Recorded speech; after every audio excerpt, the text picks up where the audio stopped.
The Ranger Report. Yeah, the Ranger Report. If you want the inside scoop, listen to the Ranger Report. Oh, here we go.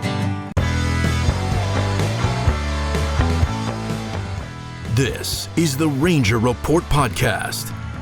News, insights, predictions, interviews, and information about the Texas Rangers from the major leagues to the minor leagues. And now, here are your hosts, Ben Dieter and CJ Berryman.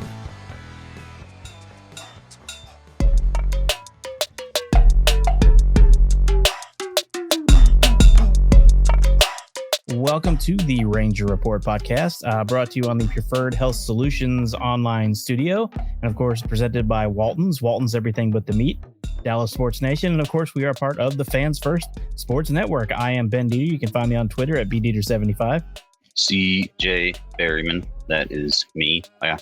You can find me on Twitter at CJB_RR.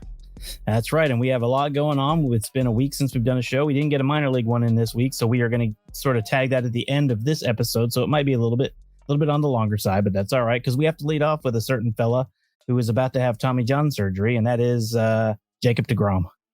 Yep, that was the ultimate fear. Yeah, when they said that they weren't going to go ahead, and you'd figure that if they thought that they needed it done right when he got injured, they would have had it done. This would be a non-story at this point of the season. But it sounded to me like they didn't have all the information that they needed. The team didn't. But it is what it is. And if you listen to my advice, whenever he got hurt and just pretended that Jacob deGrom isn't on the team and never was, hey, this is no problem, no biggie. The team has been great during his absence. It's not like he's the reason that they're in first place. No, and it's kind of crazy to think. And you'd be like, well, how many games would they have won with Jacob deGrom? Well, that's what I'm saying. He would have made a great team better. But like you said, Dunning, has made that not even be a question right now. Yeah. So his last start wasn't great, but every start up before that has been phenomenal. He's been excellent, and you just have to look at Dane Dunning now as your number 5 starter, Heaney number 4, or actually you could put Dunning in front of it. Yeah. Heaney's had some rough outings the last couple times. Tampa Bay's really good. Yeah, Heaney wasn't awful. Heaney wasn't awful last night on Friday night. It's just overmatched, I think. Yeah. I mean, you look at an emergency going off. You haven't? Is yours going off? No. But I bet it will in a second. Mine's usually late on those. It's probably unless it's a weather warning, but it might be that. Yeah. Anyways, back to our regularly scheduled broadcast. But Heaney wasn't awful, and just like today. I mean, today we recording this on Saturday. Eovaldi wasn't at his best, although I thought he did great. He hung one and they took it out. Yeah, I think he was feeling really good out there, and I think he did have his stuff on today. You just erase that one inning now going through the middle of the Tampa Bay's, buzzsaw of an order. Yeah. You take that out, and he did fantastic. Yeah.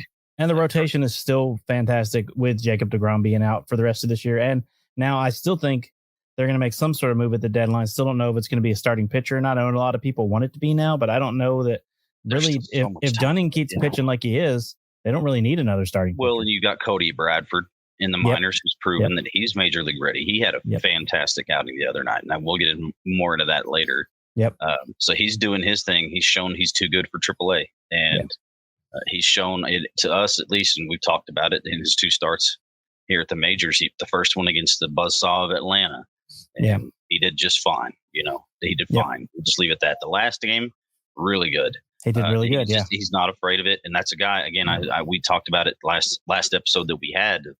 That's a guy I'm afraid to have to trade for somebody. Yeah. And I just don't want it to happen because I can see him, and I want him in the rotation. Yeah, I agree. I totally agree. In the future. So, but the Rangers pitching Starting rotation has been excellent. We haven't been able to say that in God knows how long. Yeah, I agree. It's just been awesome. And even without your number one ace, now we have number two ace, Nathan Eovaldi, pitching out of his mind. Yeah, really he's been the ace. Role. Yeah, he's been the ace. Yeah, for sure. I think it's no question that he's the leader of the pitching staff. And if he's not on the All-Star team, something's wrong. Yeah, something's terribly wrong. Yeah, between him and probably Marcus Semien, those two are locks for the All-Star team. I mean, they have to be. Mm-hmm. They have to be locks. Absolute locks. One's a possible MVP, and one's actually probably in the Cy Young running. So he is in the conversation now. So that's what I'm saying. They've got to be. I think Heim's a lock too. I really do. I would love him to be, but I think I think Trevino gets in over him because of votes. Screw them. Yeah, but the Yankees are going to get. I mean, Aaron Judge will get in over Adolis Garcia. Mm-hmm. In the outfield, even though they don't play the same position. I just think, and they're not going to want to put that many Rangers in there. So I think we'll have 2, maybe 3. We'll see. Yeah. Well, anyway, I don't think Seager's played enough games. Even though he's tearing the cover off the ball right now. Well, I don't know because he's a name. He's a name. Yeah, that's true. He did get in last year. Yeah, he did. He built that name before coming over. So true. That is true. And there's a lot of Dodger fans that might still vote for Seager just because they love him. That too, and Semien from playing with the Blue Jays. Yeah, gets a lot of. He obviously got a lot of AL East attention. So yeah, he did. Those are all right. One more thing I wanted to mention off the tail of the deGrom thing before we move on is this isn't exactly Rangers news, but after pitching in professional baseball for over 15 years, Derek Holland needs Tommy John surgery. Wow. Yeah, and he's in the Indie League. He decided to try to make a comeback, and he found out he needs Tommy John surgery. So best of luck to Derek. We hope he recovers well. Derek was always a fan favorite, always one of my favorites. We interviewed him back in the day a couple of different times. Fantastic guy. So best of luck to old Derek. Obviously hilarious, and if you're a Rangers, oh man, he was so funny. He was so funny. Yeah, he was so funny. Surprising anybody, but yeah. Even his announcement on Twitter was pretty funny about it. when he announced that he had to have it, it was pretty funny. So he's just a great guy. He's a good character, man. He's a character. He definitely is. All right. Well, we just mentioned Semien. Let's talk about Semien. His 25 game hitting streak ended on Wednesday, I believe it was. Yeah, against the Cardinals. Then he went over on Friday against Tampa Bay, but then he had 2 hits today. So he started a new streak, but Semien still is on an MVP pace. He's still leading the league in WAR. He's still one of only 4 people to have over 40 RBIs and hits. Runs. Yeah, he's on pace. Yeah, he's on pace for over 100 in both categories. Yeah, he's on pace for over 100 in both categories. Crazy. I mean, you think about and I always bring that one tweet I saw up where the guy said that he should be benched after the first week of the season. Oh God, he should never play again. So If Bruce Bochy was as smart as he thinks he is, so, Marcus Semien should be benched, and it was because over one game, one. That's what I'm saying, and I was going to bring it up later, but I guess not like he was playing badly. I guess we'll bring it up now. There's a lot. I mean, there's a lot more Rangers fans on Twitter right now because they're good, but there's a lot of them that don't know baseball, and it shows when you watch them tweet. And like I told you yesterday, there were several that tweeted out that the season is now over because they obviously can't keep up with the Rays after one game. And then they come out and smoke them today. And probably today they're saying that we're going to win the World Series because we smoked the Rays today. God, this ain't football. Well, if you think about it, one game in baseball is sort of like 10 minutes in football. Yeah. It's not even a full quarter. Yeah. It's like 3 drives. You know what I mean? And it's always those that are primarily football fans. And God bless them. Yeah, I mean, I'll take the fair weather fans. It gets more fans, more people engaged with the team. But don't talk out of the side of your mouth when you don't know what the heck's going on. Well, and it's always those that are ones that are most vocal and not the ones that know. Well, we don't have to be vocal because we know that the game doesn't mean anything. I mean, it means something, but you know what I mean. We know it's not the end of the world. Mm-hmm. If the Rangers go on a 10-game losing streak, it's not the end of the world. Mm-hmm. And they're going to have a 7-8 game losing streak at some point this year. Well, we hope not, obviously. Yeah. But I mean, that's going to suck. But they're going to go odds are that they will. I mean, it's 162 games. There's going to be a D Valley. There's still 99 games left after today. Yes, we just completed. I think I tweeted earlier this week that at minimum they'll lose 40 more games. At minimum. That's not a bad bet. That's not a bad bet. That's what I'm saying. If they do that, they'll have 62 losses and 100 wins. That's at minimum. They'll lose 40 more games. They're probably going to lose closer to 50. But, so get used to the Rangers losing, y'all, because they're going to lose games in baseball. Yeah. And also the thing that gets me is everyone gets mad. Like they expect the guys who started on opening day, all 9 of them, to play all 162 games. They're like, why? Because I heard someone tweeted that they put a trash lineup out there on Wednesday against St. Louis. Yep, and then they did the same person. Yeah, said the same thing. It was a couple weeks ago. Yeah, and calling out Bochy. Why not? Blah, blah. Well, it was a Jonah Heim. Jonah Heim wasn't playing. Well, first of all, catch 162. Well, first of all, Leon is John Gray's personal catcher because of how well it's going. So he was going to be in that game no matter what. That individual bitch about that too. Well, he doesn't know that. He just thought Heim should have been in the game. So anyway, but like I said, Twitter is hilarious sometimes, but sometimes it irritates the crap out of me. We love Rangers fans. Listen, we do, yeah.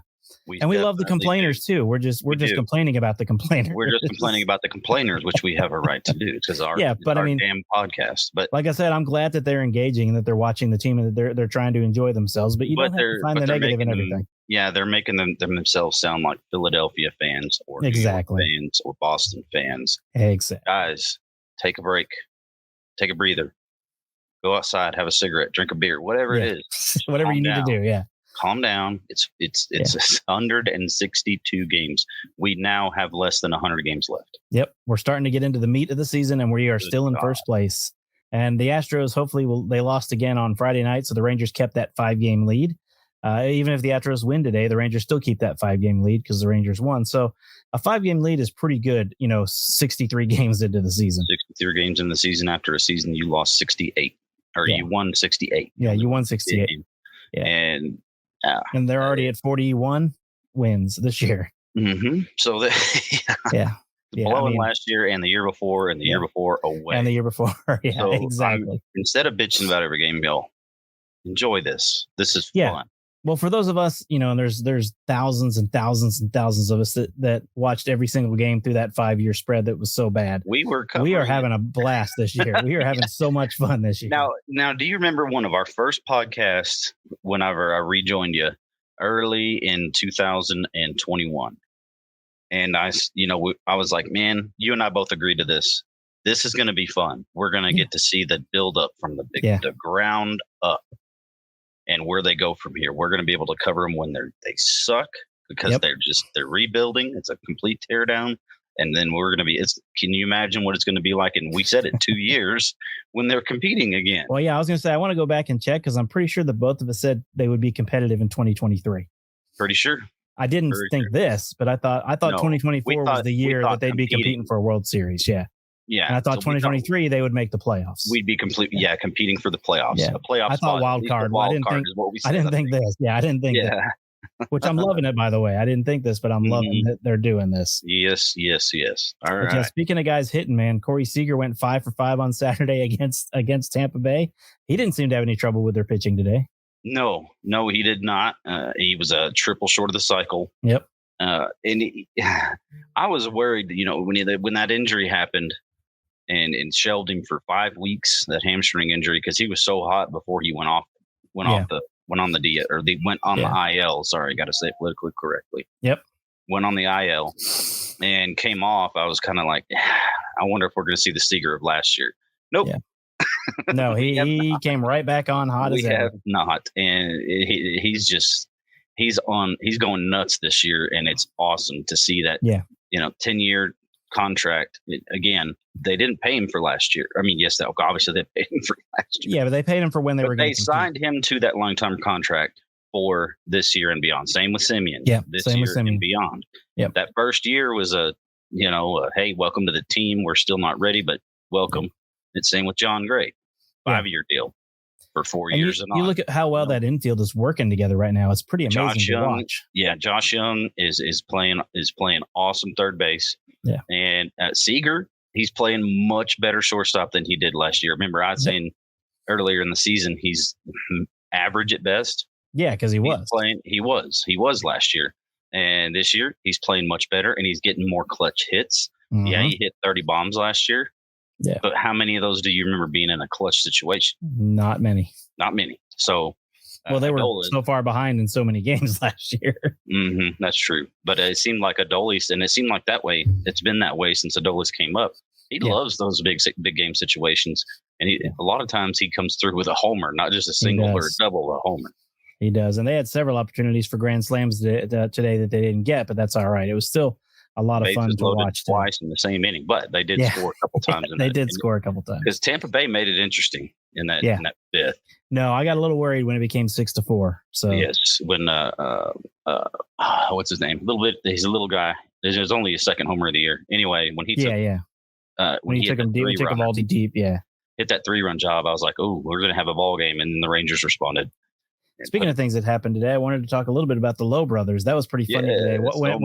When Josh got on first base, it was pretty funny to watch him behind Nathan blowing him kisses. And that was so funny. That was hilarious. And he didn't just do it once. He did. No, he kept doing it until because his brother was giving him the cold shoulder and ignoring him. So he kept doing it, which was hilarious. Mm-hmm. Yep. He was acting like he was just Nathaniel was acting like he was just another ball player. Yeah, on base. And his brother was totally hamming it up.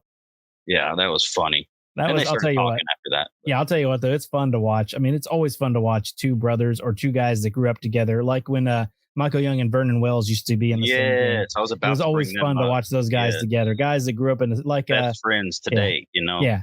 It's just hilarious, and that was so funny. That moment to watch them was just so funny. Yeah, it's a genuine. That's the part of baseball that it takes you back to America's greatest pastime. Yeah, it's moments like those. I agree. Just having fun playing baseball, and there's your, younger or older brother, depending on which, depending on which low you are. Yep. And both mom and dad. Mom was wearing Tampa Bay, and dad. Did you see Rangers. Did you see they showed when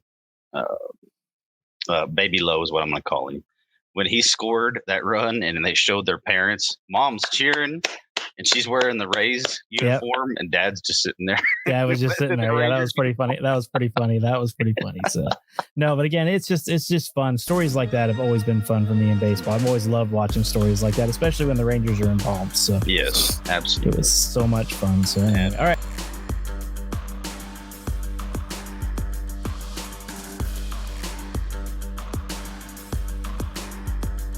The Rangers have one more against Tampa. They got Martin Perez. It depends to me on whether the good Martin Perez shows up or the one that's been struggling some lately. Depends on whether they can win or not. Because like they showed last night, or Friday night, I should say, when you make mistakes, Tampa Bay hits them. They do. They're not playing around. They're not missing bad pitches. So many runs too. The Rangers now are playing a team that hits like they do. Yeah. And and also can pitch really well. Pitch. Yes. Yeah. They're that. I'm forgetting the guy's name. The guy that hides the ball. That came in today. I cannot forget his name. It's a simple name. It's kind of a funny name. Anyways, the way he hides the ball, that is awesome. I like the way he pitches. Yeah, because you don't see that ball until it's coming out.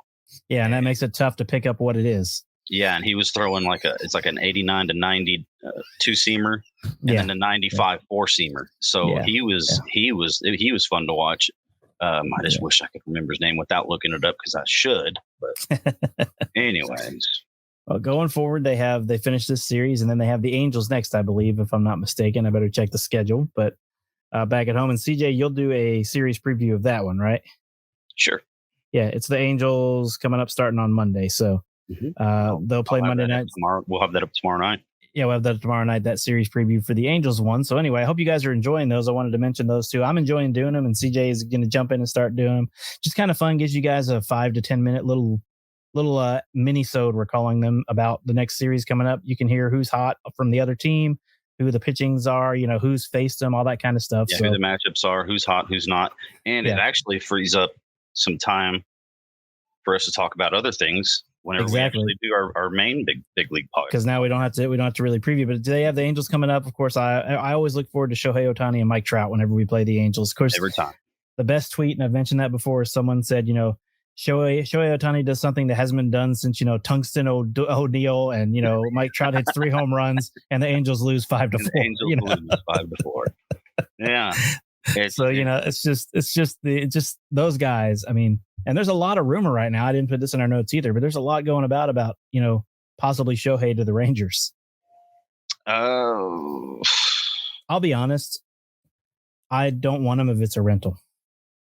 no, hell no. If he agrees to like 5 years when he comes here, yeah. But if they're just going to get him for the rest of this year, no way. Think of who you'd have to throw in for that trade too, dude. You're going to have to see how you're getting an all-star pitcher and an all-star hitter in one guy. Yeah, they're going to ask for everything. No, I don't. No, people. Well, it's probably more wishful thinking by people, but I've seen it out there several times now, so I wanted to mention it. But I mean, sure, I'd love for him to come here and finish out his career, but not for like 6 of our top 10 prospects. Yeah, we're not in a situation. Yeah, and Bradford would be one there. Jack Leiter probably involved. Evan Carter would probably be involved. Carter would probably be involved, but we're not. Owen White would probably be involved. It's just something that I'm not. Are not in a situation to where it's win now or bust. It's not that. It's built to win consistently for many years. Not let's all blow. Almost said let's all blow our wad. Yeah. Now what I would do is wait till the off season. Wait till the off season and see if they could get him for a whole lot cheaper if they really want him. But like I said, but the love to have him, but the Rangers don't really need him. Yes, but the plan. But I mean, he'd be great to have. Yeah. Oh, sure. Yeah, and then it's a pitcher too. So you get an all-star pitcher and an all-star hitter in one dude. But we know the plan, at least so far. Unless that becomes available and they can assign him outright and they got the money to do it, great. Yeah. Yeah. But with Sam Huff being the DH catcher next year, that's kind of what they're looking to go with, as you mentioned last week. Yeah. So obviously that can change. It's a long way to go. And if Shohei Ohtani says he wants to come play for the Rangers, hell yeah, let's do it. Yeah. But out there, and next week I want to talk about this because I didn't prepare anything for it this week and didn't tell you to. But I want to talk about relievers who might be available at the deadline next week and figure out who the Rangers might pick up and who they may have to give up to do that, because some prospects are going to go when they do that. I mean, in my opinion, they're going to pick up probably 2 relievers during the before the trade deadline and maybe a starter. So, yep, I've been saying since the beginning that they're gonna have to deal for 2 back in bullpen pieces. Yeah. I'll tell you what though, Josh Sborz impressed me on Saturday. He looked good today. But I'm talking about today was Saturday. I'm just saying Saturday because, some of you listen to this next Wednesday. Threw me off, bro. I did. Sorry. No, today, Saturday against Tampa Bay. His off-speed stuff. He was just nailing corners like perfectly at the top of the zone. His slider was sick today. Yeah, it was sick. He was hitting top of the zone, outside, inside. He was hit. I mean, the hitters there was nothing they could do. Makes that upper. And then he'd hit him. Then he hit him with that inside fastball, and they would just they swung desperately at it. He made them look like bad hitters in his 5 batters. Yep, he looked awesome today, and that was a breath of fresh air because the bullpen has been, every time we go to the bullpen, we kind of hold our breath. But he did great today, and then you go to Will Smith, who has been our most reliable. Yep, not even close. Been our most reliable reliever thus far. So go to him in the 9th with a 4-run lead. He had plenty of rest. There's a lot of people that don't like that. If it's not a safe situation, don't go to your closer. You're up 4 against a team that can hit as good as you do. You don't play around. I mean, a 4-run lead to teams like the Rangers and the Rays right now, it seems a lot smaller. It's not safe. Yeah. Yes. And I'll say about Sborz. Sborz is one of those people that us and a lot of other people have been saying, he's got the stuff. He just needs to put it together and not be so wild. And today you got to see what it would look like if he can keep that stuff put together. That's closer type stuff. Oh yeah, I mean, he made people look silly. Good hitters. Mm-hmm. That's a guy right there that if he's like that consistently, that's a guy you bring in the 9th and say goodnight. Yeah. That's he's got that. And like ability. You said, with Will Smith playing like he is this year, if he can do that all the time, then he's your 8th and Will Smith is your 9th, and all of a sudden you're feeling a whole lot better about the 8th and 9th inning. Yeah, and then if you trade for win, I'm saying win. I'm just saying. Yeah, they're going to trade. They're going to trade those 2 back end bull pieces, 2 back end bullpen pieces.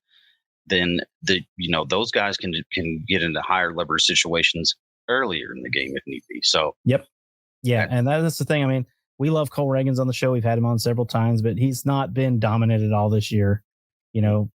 Taylor Hearn is looking great in the minors, but is he going to come back up and fall apart again? Oh, that's true. He was for a while there. Yeah. And then they've had him being an opener lately, but it's not looked good. And then you've also got, some other. Jose Leclerc is up and down. He's had a couple of good outings and a couple of terrible outings. We know Jonathan Hernandez got sent back down. So of that course, was the guy that we depended. We don't even want to talk about. We don't even want to talk about Spencer Howard from last night. God, no, yeah. Who?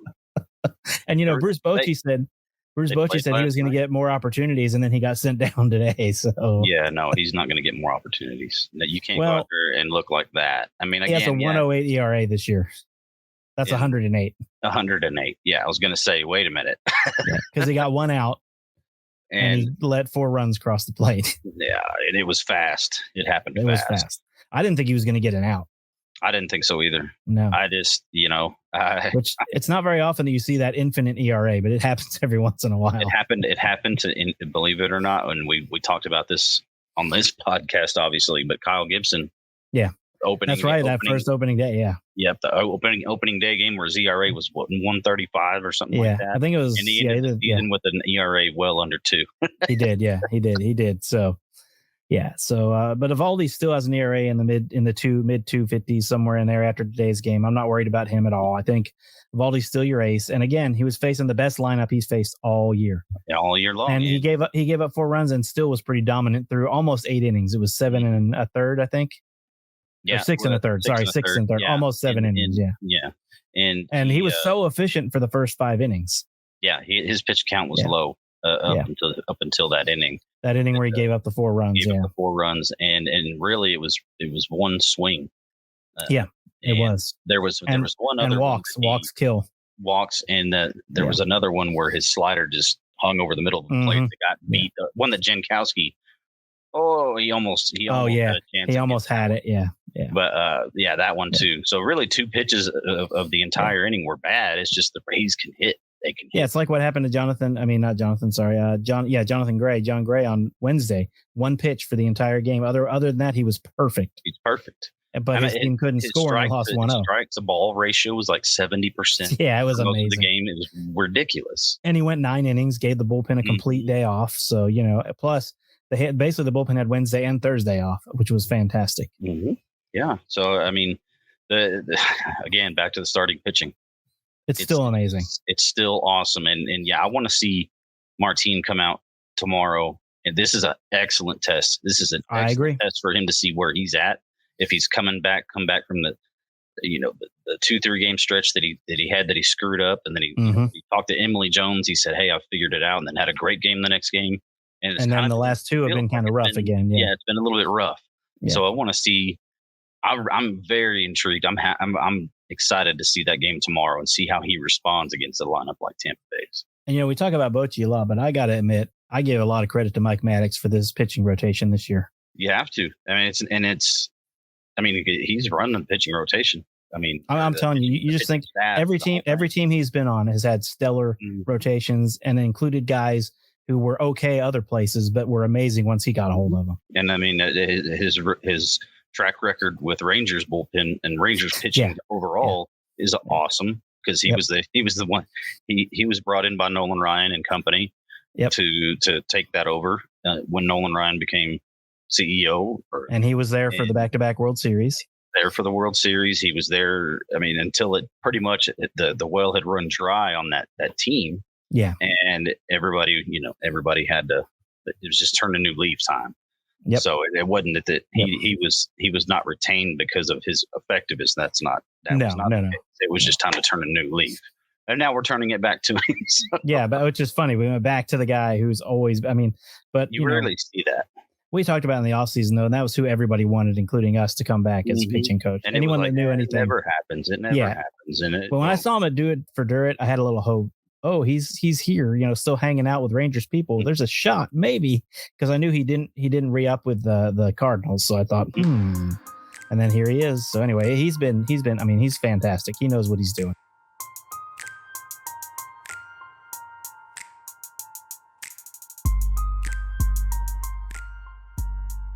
Yes, sir. Yes, sir. Yes, sir. All right, let's shift gears into the minor leagues a little bit here to end the podcast today. So let's start with old Jack Leiter, who has been pretty much incredible his last 4 or 5 starts. Yeah, it seems like something's clicked. Yeah. He had that double-digit strikeout game after obviously struggling all year, really. Yeah, all year. he had a 10 strikeout game. Yeah, He had a 10 strikeout game, and then boom, he's been lights out, and he was the pitcher of the month for the organization for May. Yeah. And, I mean, just watching him pitch when you see, if you're able to watch on MILB TV or watch on highlights or whatever you see him on lately, he looks different, and the body language is different. I agree completely. Body language with me especially, you can tell how a pitcher's feeling by his body language, even though he thinks he's not showing. You can tell. You can tell how they're feeling. And lately, he's just been in absolute command, inward and outward. Yeah, if that makes sense, on the mound. And it's been awesome to watch, and seeing that flourish of what we know that he's capable of. And his ERA was close to 5 earlier in the year, and now it's down in the low 3s, and just it keeps going down because he's not giving up a lot of runs. He's striking out a ton of people, and the thing that gets me is his walks are finally down. Yes. They might still be a little high, but he was walking 6-7 guys a start, and now he's walking 2 or 3 at most. So it seems like he's finally starting to figure that control thing out and not trying to nip at corners so much, but just going after guys. And of course, when you have the defense behind him that he has, it's easy to figure out, I can go after guys because if he gets hit, it's probably going to get caught behind me. Yeah, he's got an excellent defense. He's got an outstanding shortstop in Luis Angel Acuna. That dude is like a human vacuum out there.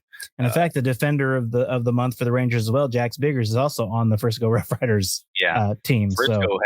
Frisco had three players that were on the players of the month. They sure did. Player of the month, Alex Spees, just decides to come out of retirement and throw 100 miles an hour. And he's the reliever of the month. Yeah, he's the reliever of the month, and he's got a 0.89, or at least this was when they announced the 3 days ago. Yeah, when they actually the day that they announced it, he went out and pitched 1 inning, struck out 2, lowered ERA to 0.89, throwing 100. It's Jack Leiter. It was that same night. Jack Leiter 4 innings, just 2 hits, 2 runs. Did walk 4, but also struck out 7. Yeah. So his ERA is down to 3.88, and it's if he can just get the walks down, then he would be unstoppable. I think so. I think he's getting close to being there. Yes. I mean, a month ago we were worried about him. We were talking about how we were worried about him a month ago, and now I think he is on the road to being that dominant pitcher we all hoped he would be when we signed him. He's on that road, but we gotta he's gotta keep it on that road. It doesn't have to be outstanding every time out, but just go out there and be good. Have some of your worst stuff. Walk 3 or less each time out. Yeah, and you'll win games. And have a game where, and that may have been one of those games where you just don't feel it. You're just not feeling it, but you go out there and you battle, and you still strike out 7. You still get through 4, and in the majors that would be through 5 probably. Yeah, because he only threw 82 pitches. Yeah, they're going to give him a lot more of a leash in the majors. They're going to expect more pitches out of that. But going back to Taylor Hearn, who's obviously a Ranger Report favorite. Mm-hmm. We've had him on twice. His ERA is now up to 4.44. Okay, so he is struggling. They've had him in Round Rock now being an opener, but the last 2 times has not been pretty. Just last night, as a matter of fact, or not 2 nights ago, he went 2/3 of an inning, 3 hits, 3 runs, a walk, 1 strikeout, and 33 pitches. He didn't even get through the first. So, well, Bradford now has a massive ERA of 1.82, so it's climbed hugely. Yeah, he stinks. No, just kidding. No. Yeah, last night he was amazing. Again, 8 innings. 8 innings. That's the thing. That dude eats innings, man, in the minor leagues. In the minors. Yeah, he just threw 99 pitches. 99 pitches and 8 innings. That's Greg Maddux stuff. Yeah. No, he's not Greg Maddux, but John Gray did the same thing at the major league level on Wednesday. Yeah. But 8 innings, 6 hits, 1 was a homer. He did give up 3 runs and struck out 5. Yeah. Round Rock did win 9-3. Davis Wenzel was 1 for 3 with a homer last night. And he was the offensive player of the month. Yes, and that was a guy we were worried about. What, a month ago? Yeah, and I think he's finally healthy is what it is. Yes, and now, boom. Because he was hitting around 200 when we were talking about that. Like, man, it's just a guy that, as we were talking about, we're worried about Cole Winn. Yep. And which, by the way, he's turned it around a little bit too. Not 100%, but his ERA is down under 8. Well, I mean, he's not looking completely lost anymore, although he's still struggling a little bit. So hopefully he's headed in the right direction. But he's still not the Cole Winn that we all thought he would be when he got to the majors. No, not even. I mean, we thought he'd be at the majors last year. You remember that? Yeah, after the year he had in Frisco. Yeah, in 2021, it was like, good Lord, and then he got bumped up to AAA. And it's all gone down from year. And ever since he got moved to Round Rock, yeah, it's just gone all downhill. And I can't pull up what he did the other day, but it was wasn't all that great. It was okay. I'll say it was okay. It wasn't like it was okay. It wasn't like his recent, the 5 outings before that. No, but he's still got an 8.49 ERA on the year, which is bad. So 8.49 ERA. He only went 3 1/3. He only gave up 4 hits. One was a homer, 3 runs, 5 walks. Oh, I didn't realize he had 5 walks. Okay, so he's still struggling with the walk. Yeah, and only one of them scored. Yeah, only one of the guys that he walked. Yeah, walk scored, but still, he's better than that. He is. He's got to get it together. He's a whole lot better than that. He really is. I'm not going to say he's in Jack Leiter's territory, but he was the number 1 prospect in the Rangers organization for a while. I don't even think he's not in the top 25 anymore, is he?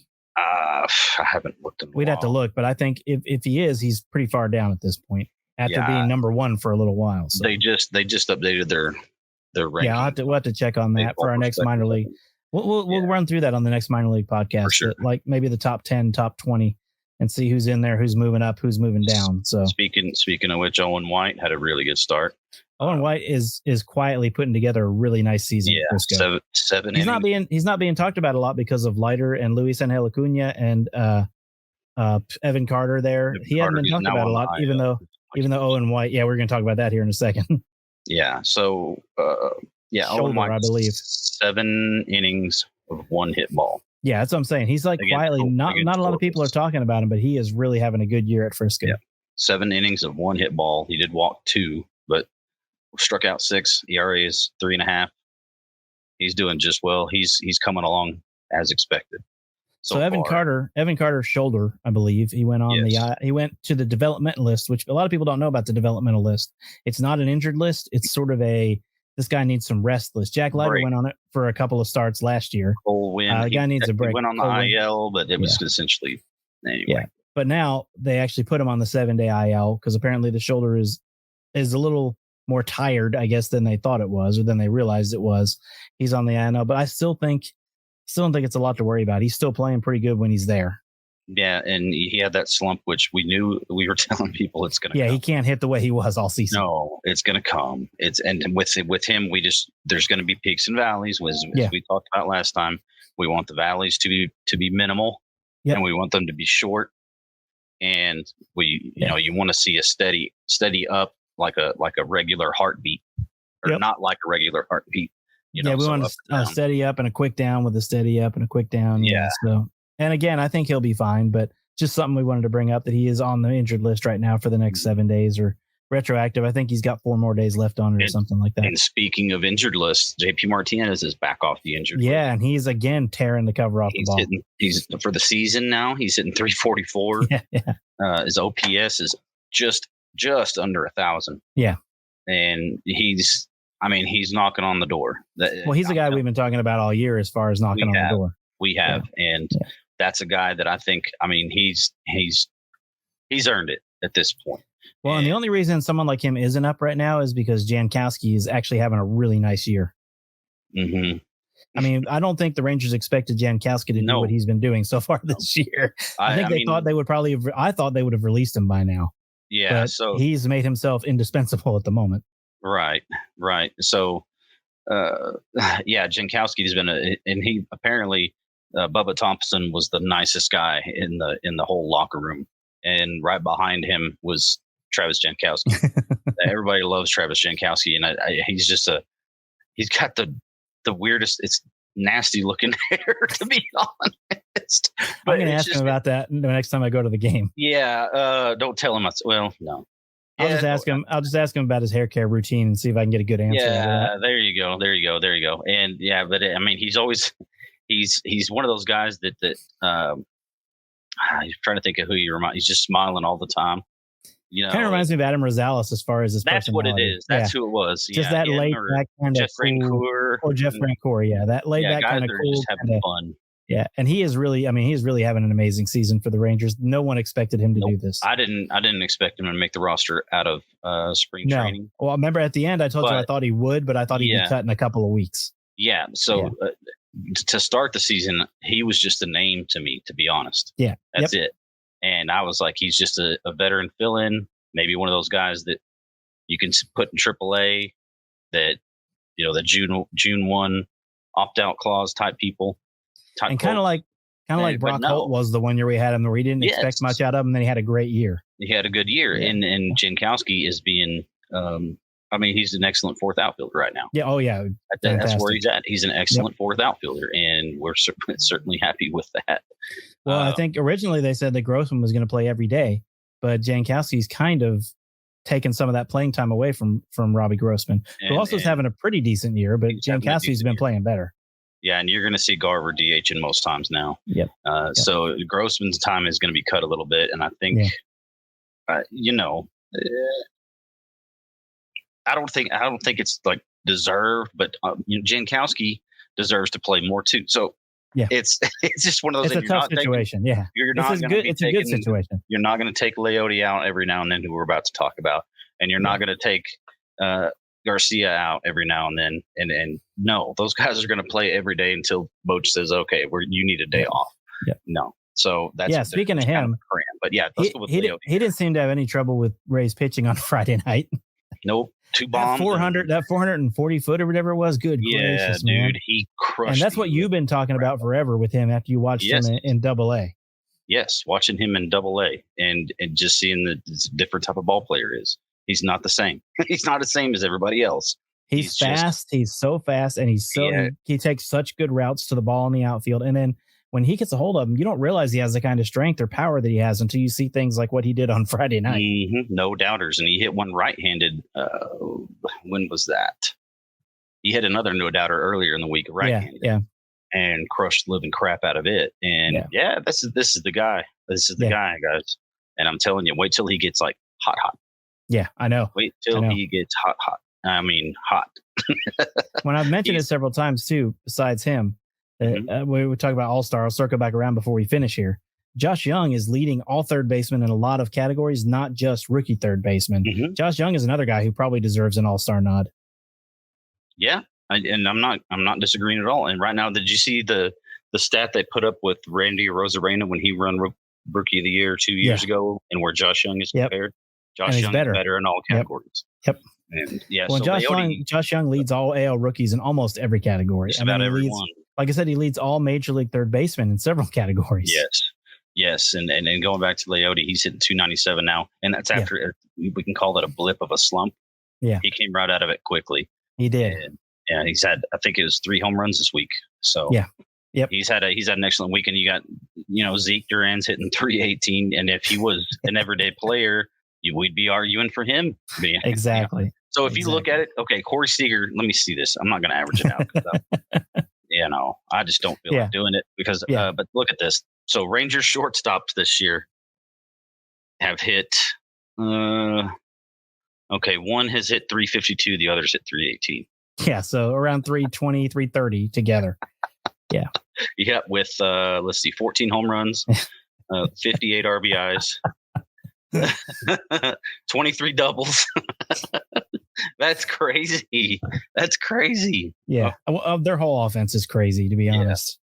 And like we said on a couple episodes ago, it's basically a video game offense at this point. That's obviously taking out Josh Smith, but I mean, look at that. They're listed as shortstops. Yep. Duran's listed as a shortstop. Smith is listed as a shortstop as well. But you look at the two top hitting players on your team, it's the shortstop position. Yeah, and that is good. So, all right, CJ will cover the Angels series coming up on our next mini-sode.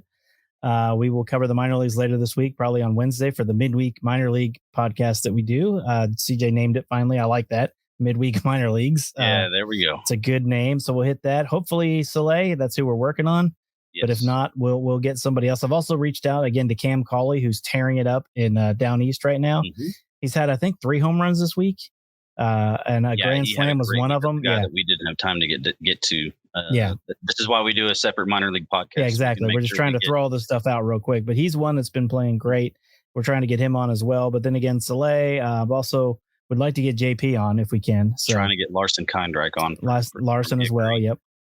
So, and then I've shot for Owen White. I'll see if it happens or not. I'd love to get Owen on the podcast. And just real quick, a former minor leaguer for the Rangers that I said that on the minor league podcast from now on, we're going to do a Mason Englert alert at the end of the podcast. I like He's hanging in there with Detroit. His ERA is 5.14, but he's hanging in there. He never was a huge strikeout pitcher. He's a guy that's going to throw a lot of strikes, though. Yep. So he's doing well. 35 innings with a team that's not very good. No. So he's hanging in, and we're rooting for Mason.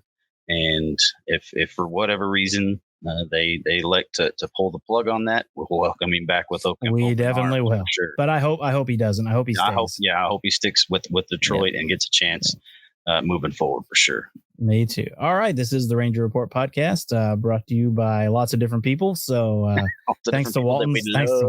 Thanks to Walton's for being our sponsor. Thanks to the Premier Health Solutions, of course, for our little studio here. They pay for our online stuff. So thanks to them. Thanks to Dallas Sports Nation. They've been awesome to us. So the reason I get to go cover Rangers games. So we love them. We love everybody. We love all of you guys out there that listen and watch. Again, we still don't understand why you watch, but cool. Thank you. And we'll hit you. CJ will be out with the audio only tomorrow. The minor league ones are audio only, or not the minor league. The short ones are audio only. So that'll be out tomorrow. And then we will have a minor league podcast halfway through the week, hopefully with the guests. So other than that, CJ. Deuces. Thanks for listening to the Ranger Report podcast. Find us on Twitter, Facebook, and at therangerreport.com.